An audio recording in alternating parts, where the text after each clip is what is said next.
Hello, this is our first recording podcast with Okello. Okello will be joining us shortly, and the purpose of this podcast is to provide you some sort of tools, information, and this has a background in international development studies. So basically, social sciences background. So anyone who's interested in similar avenues should be the one who should be listening to this. So please share it with anyone who's interested. Anyways, here's the podcast. Hey Ivan, how are you doing? I'm good, thank you. How are you? Thank you for. Hey Ivan, how are you doing? I'm good, thank you. How are you? Thank you for joining or recording this for the first time. So yeah, thanks for making sure that you can make it. Yeah. So how's your COVID time going right now? It's a very interesting time. For me, it's really just being outdoors and doing a few personal things in between. So for me, actually, I'm making the best use out of it as much as I can. So that's cool. How about you? No, I'm inside too, doing my job because I work in the IT, so for the for the health authority. So yeah, doing the job, and then after for the health authority. So yeah, doing the job, and then after that, just going for a walk once, for like 15-20 minutes or half an hour, and then, coming back, maybe cooking, cleaning, and then just exploring random things that's what led us to this now, right? So yeah, that's what I'm up to. Absolutely. I think available right now. Yeah.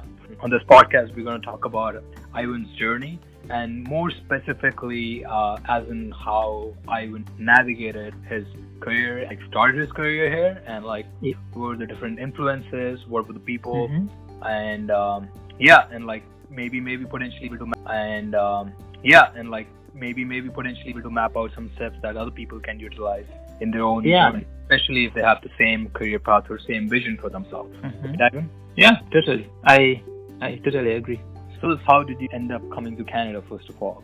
It's not necessarily Canada specific, but it would be interesting to just know about your journey. Yeah, I have to say, for me, coming to Canada was, like a wild card. I didn't really plan to do it because my initial plans were to go to Europe, somewhere in the UK or maybe the Netherlands for school. But then it happened in like 6 weeks. That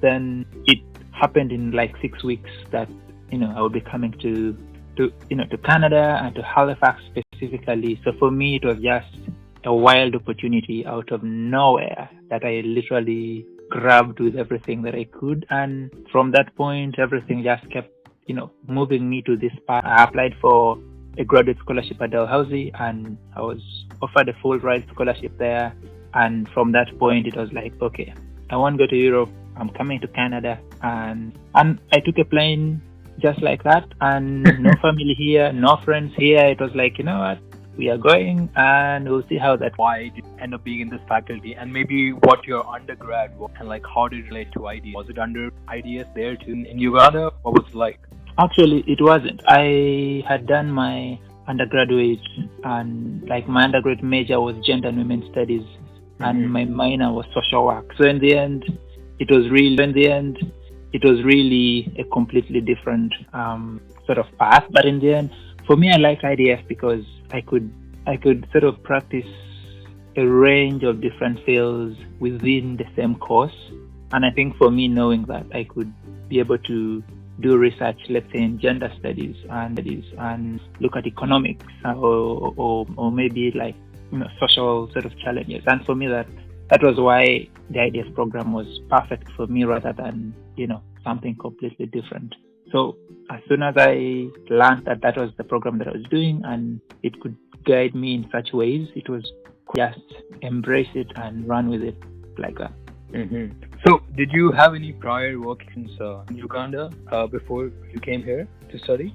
I hadn't worked much. I had only worked temporarily on contract positions for like 6 months in a government department, and 3 months an internship with a non-profit organization, and a research assistantship again with a researcher that had come to Uganda for some work. So it was really like short time kind of employment that in the end, and for me I was only 20 by the time I was coming here, I was only 24. So in the end, I had barely got out of school. I hadn't worked for much, but I had a little bit of experience for me, and I didn't think it would matter when I was applying for grad school, but it definitely counted a lot because most of my friends that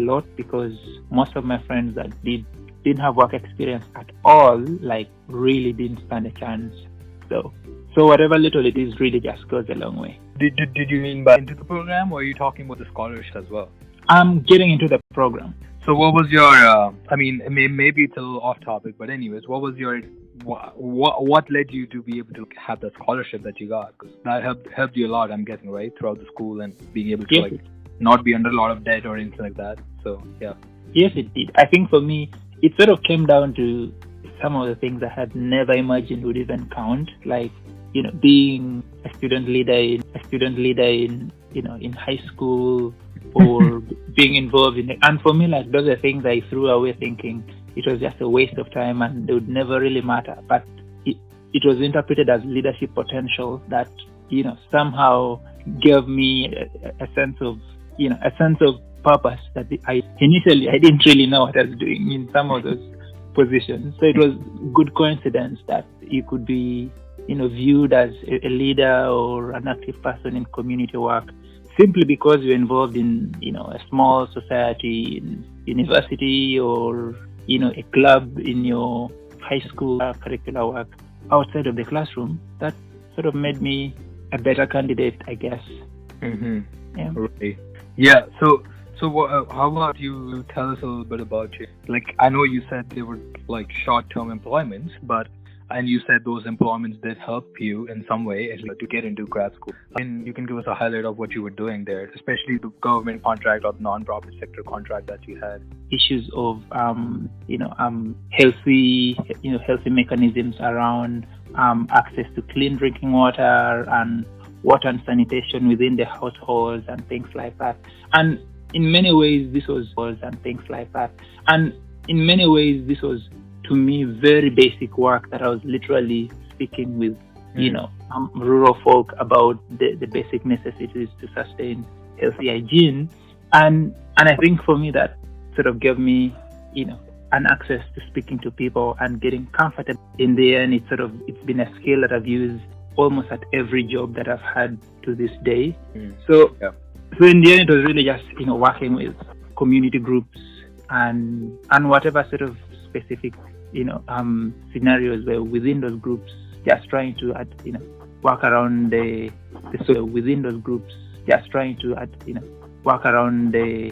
solutions to bring about a difference in those communities. And the other position that I had was as a research assistant for, again, a project that was looking water accessibility among low-income communities in normal folk, and asking them about how they are able to access water and the challenges that come with that, and the health consequences that come with consuming poorly sourced water and things like that. So wow.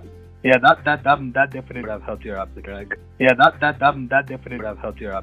Initially, I didn't get it. I'm like, wow, did it help your scholarship? Like, how did it get you in? But like, now I see what were the points that were at your profile. So you mentioned you were working with this professor who came from some other university abroad.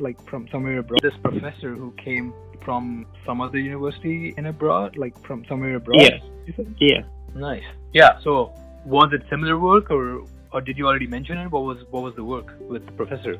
The work with the professor was really more of doing research within Uganda as well, and in range of research across a number of countries. And for me, and I wasn't the best research student then, but it sort of just brought me along and led me to sort of learn as much as I could from him. And for me, that was actually one of the best opportunities that I got, because right now, like, I can project that I ever did, and I look at myself now when, I did a whole research project myself and completed it. Like, it tells you just how far I've grown through between, 2014 and now. So that's like 6 years apart. So yeah, that's cool. did it by any chance flow into your research case today? Yeah. So anyway, so did it flow into your current research that you did for your master's anyway, or? I think it did, because having done my undergrad in gender studies and looking at just the realities of normal folk, especially in rural communities, I think that's where I took interest in social justice work and just doing research that speaks to the experiences of people that may not have a lot of opportunity to say what their life looks like. So I think that definitely led me to the path that I'm in, from work that supports vulnerable groups and communities. So I think, and like my research, which was looking at men and women, but thinking around the vulnerability of women in business and in sort of family relations. Yeah, exactly. And that was your master's research. Yes. That was your master's research. Yes. Yeah, exactly. Okay, makes sense. So how did you actually end up doing gender studies in Uganda? Like what led you there after your high school or whatever the system is? I guess. Well, for me, actually, to be completely honest with you, I had tried doing psychology and social work. And for me, in as much as I loved psychology, it was extremely hard to pass exams. I decided at some point that I would just ditch psychology and go with an easier path, which would be social work and gender studies. Gender studies to be really fun, because they would be explaining things about family or social relations that nobody had really taught me at all. So it was blowing my mind at every path, and I was like, wow, this is an exciting subject. Maybe I could do it. But lots of people were not happy with me choosing it. People that did not agree with my decision. For most of my school, they sort of just give them a break and just do what I was doing. And so it was quite a journey to sort of choose gender studies and keep it, because everyone was telling me to walk away and do something else. I guess it wasn't macho enough, right, for a lot of people, or maybe like sciencey enough. It wasn't, but also like my grandfather had wanted me to do law, so I think it was extremely disappointing for him that I had no interest in law whatsoever. And I just wanted to do, gender studies. Some of my uncles were like, you could do journalism, and I like journalism. But again, I was like, no, I don't like, reporting and TV and what. I'll just stay away from it. So in the end, it's interesting how much I look back now at the level of disappointments I've made on other people in my choice. At least you're doing in some capacity what you wanted to do, I guess, right? It might not be the case, but it might be at least 60-70%. I think that's still. Yeah, absolutely. Okay. So what did those same people who served up, I guess, graduate school opportunities just to study here at were they supportive at that time? Did their views change, or they just didn't care, or what was it like?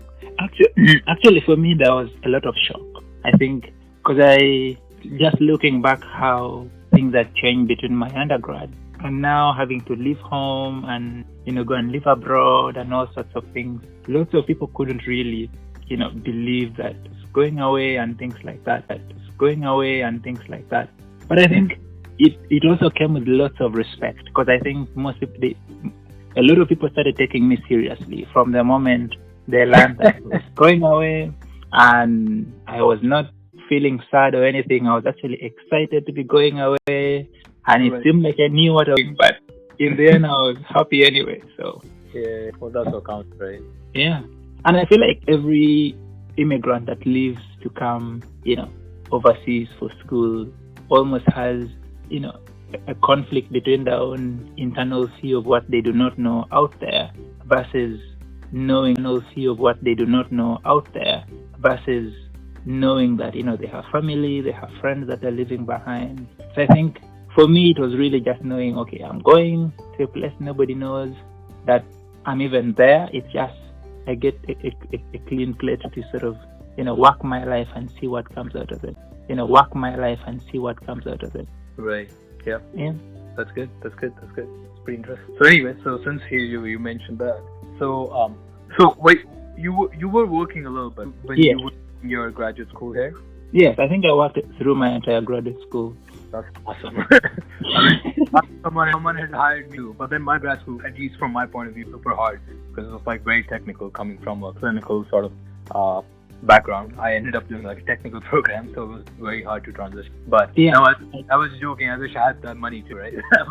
Yes, that's the other thing. I think for me, luckily, I was actually, because I had friends who was, you have a scholarship that pays your tuition and, you're taken care of and what. But for me, like, I thought to myself, I need experience because, no employer will think about me after graduating when I've been seated and not doing much. So it was really just trying to do as much as I could. So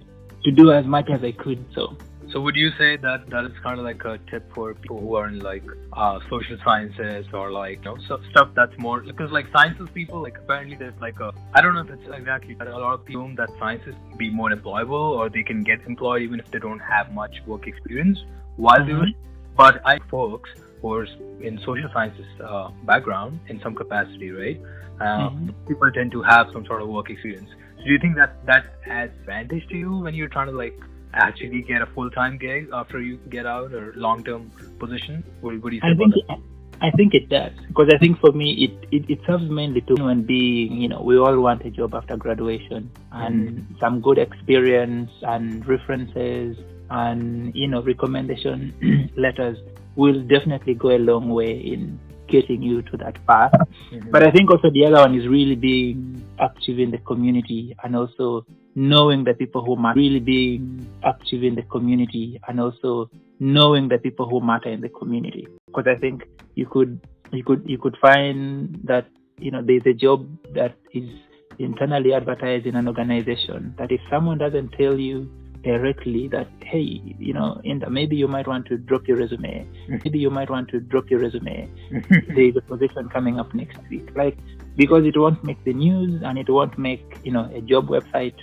So it's those sort of ins that give you the, the opportunity to sort of just nip an opportunity when it shows up and see where it takes you. Yeah. Sounds good. Yeah.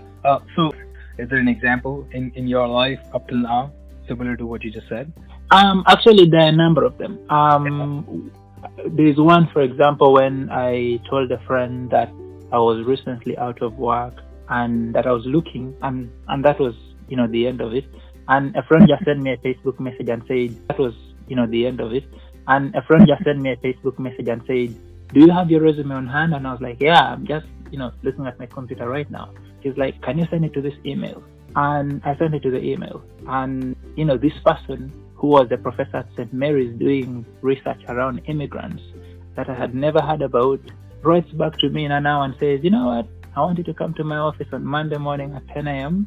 And, we talk about the job and what you'll do and the pay. And it literally happened in 10 minutes. That's amazing. Wow.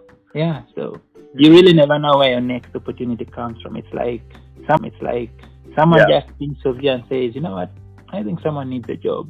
Let me make a phone call or a DM or something. A DM. Yeah, well, mine was a DM. Like, it was like, you know what, you were telling me about looking for work. I know someone who is looking for someone to. I'm compelled to ask you about that one person. So you don't have to get into this if you don't want to. Like the person who actually kind of like connected to this particular job role. I want to know, as in like what that person would do it for you. I'm just curious. That's a really good question. And this person that sent my graduate school, and like we used to like check up on each other every once a week. I think whenever we finish classes on Friday, we'd just go for lunch, and we'd always just fill each other in on what was going on. And so we are just grown accustomed to how we just shared about what was going on. That in the end, we got close, and I got to many times that if she was my girlfriend or not, which wasn't really the case. So in the end, it was really just someone that knew me well and knew me, and they're eager. If they know something, they would let me know. And it was just one of those good friendships that someone is looking out for you, in every way. And indeed, it worked out really well in this situation. So And that was at that time when you were studying, right? Yes, I was still a student at that time. Right. Awesome. That's a very good example, because like it's like a genuine friendship, not necessarily something that you're like intending to get out of the other person. You know what I mean? Mm-hmm. Yeah. But then it still works because, well, you know, if someone is your well-wisher, they would definitely send you along anything they find that would be useful for you. Yeah, that's a kind of like a tiny bit of like a hidden lesson than just reaching out to people when you need them. Yes, and you'll be amazed. Actually, I think for me, in as much as I do encourage people to, you know, network and do these things, like it's amazing how if you build, you know, a non, you know, exchange kind of friendship already, that if someone knows that it's this that is just the, you know, the last bit to you accessing the opportunity, you know, it's just like an open door, because they know you well, they know that you're not trick them into making them do something for you. It's you just being you, and most people are genuinely very willing to help, you know, get you through a door or give you a good, you know, review if you have an online business, or if you're looking for referee, or you're looking for some kind of appraisal, or just a good word to say that, you know what, this guy is he's a reputable person. You could count on his word. So that's very good. So talking about that, maybe let's just try to jump to your current situation. Like you ended up getting a job. Where do you work right now? Do you want to tell it? Work right now? Do you want to tell everyone? Whosoever. Yes. Well, I got a job at Mount Allison University. Okay. Yeah. So in your current role, I guess what I'm curious about is what role did your reference play? I mean, I'm guessing you are there. You were long enough that they might have given you it. So maybe that. Yeah, I think for me, like it, because actually, and for me, I realized this when they asked for my references, when my employer was asking me to provide them, you know, with referees, and for me, I had two people in mind that knew me well over, you know, the 2.5 years. For me, I knew that if someone wants to know information about me from another person other than myself, these two people know me well enough to do that. And I think, and again, you know, these are the two people that provided referees for me. And I think one of them told me when we met after the interview that, you know what, I think you're going to get the job, which was not really confirmed to me yet, but at least it gave me hope to sort of, you know, keep an eye out for an email or something. Yeah. But for me, I think it was really just knowing that, you know, these people know you in terms of your personal values, to say, you know, are you who, you know, speaks when they have something to say, or do you contribute to a conversation, or, you know, are you good with time? How do you manage stress and things like that? And knowing that most times, you know, employers will ask all kinds of questions because they're trying to rely on another person to prove. They're trying to rely on another person to prove all the things you may have told them in an interview. So in the end, it's really using the credibility of your interview against the credibility of the people that know you better than the employer. I think it's using those sort of two situations together. And for me, I think, and you know, some good, you know, referees that made this happen. That's amazing. That's good insight. That's good insight, because like if there are people who just know you superficially, they might not be able to answer those questions. Say like, so it doesn't necessarily would depend on for how long you have worked somewhere. Say if you haven't really had that connection, previous employer, when you are trying to use them as a reference for the next job, you know, whatever it happens to be. Makes a lot of sense. So unless they know you really, really well, they're not really good reference. And obviously you got good relationship with them, but you don't want to get like shot down for a job that you're aspiring to have just because the person using them as a reference. That's also not the best thing to do, I guess, right? No, it isn't. Yeah, I thought you had something to add in between when I was going to say that. I think, you know, the other thing I would add is that when it comes to like with referees especially, I think it's good to think about it in terms with referees especially. I think it's good to think about it in terms of, can this person write, you know, a cover letter or 2 pages of information about me that is true, that is credible, that, you know, present your name in a way that could persuade someone to why it's dangerous to use friends as referees because most times your friends know you in two extremes. One which means you're extremely excited, and one which is you're extremely angry or mad, and they could present any of those in a reference, and that doesn't say. So tell me about the process that you had when it comes to like landing this particular job. Like after you graduate, how did you consider your options and just generally the process that you were in at that time? Well, I think for me, when I graduated, my mindset then was filled with.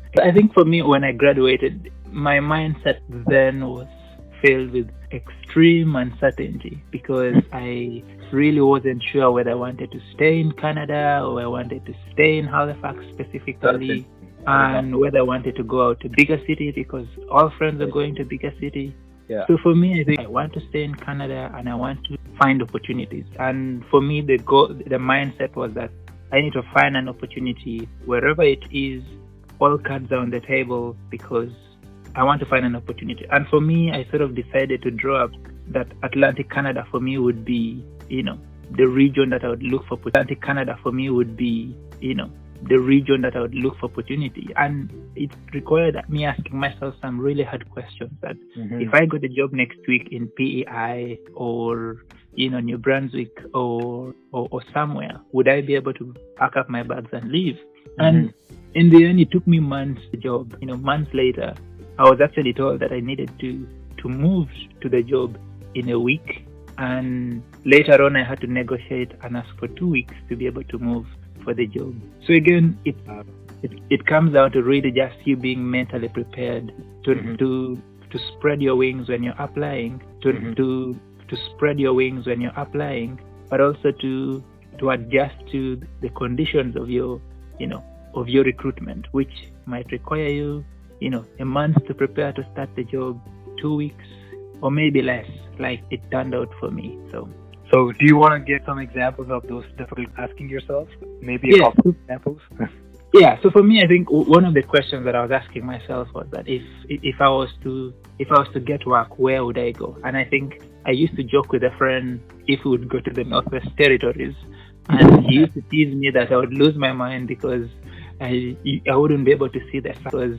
I wouldn't be able to see the sun as much. But I think the Northwest Territories is not for everyone, and for me certainly, I knew it wasn't for me. But I knew that with the qualifications that I had, Atlantic Canada was a good place for me to start, and I was freshly out of school, hungry to start, and I was freshly out of school, hungry to get employed and trying to use every opportunity that I could get.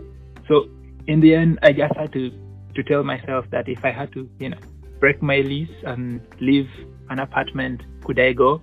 And I remember in Halifax especially, I really want to move. And I noticed that in that situation, I had grown really comfortable living in Halifax that it seemed so scary to even leave and come and live in Truro or Moncton or somewhere because I had a ton of friends in the city. I knew, lots of people and so again, and those are the sort of choices that will come at you when, the job is there and all you have to do is move and get the job. But you're already weighing in on all these things that you think you're going to lose when, you'd think at that point you're just running to start the job. But in my case, it was like, seems like I'm going to leave my buddies behind, or things like that. So. Right, perspective. So would you be able to talk about say getting a particular job? What exactly do you mention? What kind of experiences would you mention? Say to a particular job that you currently have or have had in the past. Would you be interested in that? Yeah, I think for sure. And because when it comes to, let's say, what jobs or what experience is useful, that really depends on the job that someone is applying. But I think for me, what helped me really is that what someone is applying. But I think for me, what helped me really in this case was that through my entire time I was in graduate school, I had worked on campus in a university, and that had given me, this very good awareness of how, university systems work, the hierarchy within and things like that. So for me, that was like a huge advantage that I had compared to someone else that had no background whatsoever working in a university setting. So for me, that was, one of the benefits that I think sort of helped me be the successful candidate. Yes, be the successful candidate. And during my interview, I was asked what was my biggest achievement in my employment history, which I found to be a really hard but also tricky question, because it required me to reflect on my whole life, being employed and trying to find one or two things that were the most impactful for me. And I remember sharing that one of the best decisions I made was help a student choose a major, and they went on to do an honors in that major, and they got a first-class degree out of it. And for me, this was something that had happened in the middle of my degree, and it came to mind in that instant. And for me, it was just thinking about impact. If you are selling yourself as a candidate, we often talk about experience and what we've done, but I think what we often forget is the impact. Like how does the work you do bring a tangible impact in someone else's life? And for me, I think being that this person had chosen to do a major in this course and to do an honors in this course and graduate from it, for me, I think in a job where I'm doing an interview to support students on campus, that's how that played out for me. Yeah, so just that understanding of like being able to connect your past experiences with what you're looking to get into, right? Like that's really different too. Yeah, absolutely. That's just as you said it. So what about the application documents when you submit? Like, what do you is the same thing? Application documents when you submit, like, what do you is the same things that you keep in mind, or is there anything else that you think about too? Most times I think more in terms of, because I find most times when we are putting, of course, we put our job qualifications and things like that. I've realized that, and this has been so far for external candidates applying to get into the university, that they look at so much of what you've done in terms of extracurricular activities. Like, do you do any community work? Are you active in supporting local groups, or and I think local groups, or and I think you really want to show that you have aspirations to grow as a person or as a professional in your career. And I think that reflects very clearly on one's external participation outside of the workplace, the growth mindset, and looking for opportunities to be involved and to contribute. Because a general workplace is really about what piece do you contribute towards the general functioning of things. So So great answers. This is amazing. Great answers. This is amazing. I don't know. You've taken me down memory lane in this interview, and I'm quite pleased to have even said yes to doing it, because you brought me so many fond memories of what life was like in grad school, and early in my job search, where honestly, like I relied on so many people to just share an opportunity with me, or put in a good reference letter, or follow up or something. So I really appreciate you inviting me to do this. No, that don't mind. And so I totally appreciate you inviting me to do this. So that was our conversation with Ivan. We'll be bringing similar folks to you so that you can learn from their journey and the strategy led them to where they are. So stay tuned in, and please comment if you're interested in talking to us, and if there's any particular type of career you want to look at, if there are certain people you would like for us to have on the show, or like certain professionals, feel free to let us know in the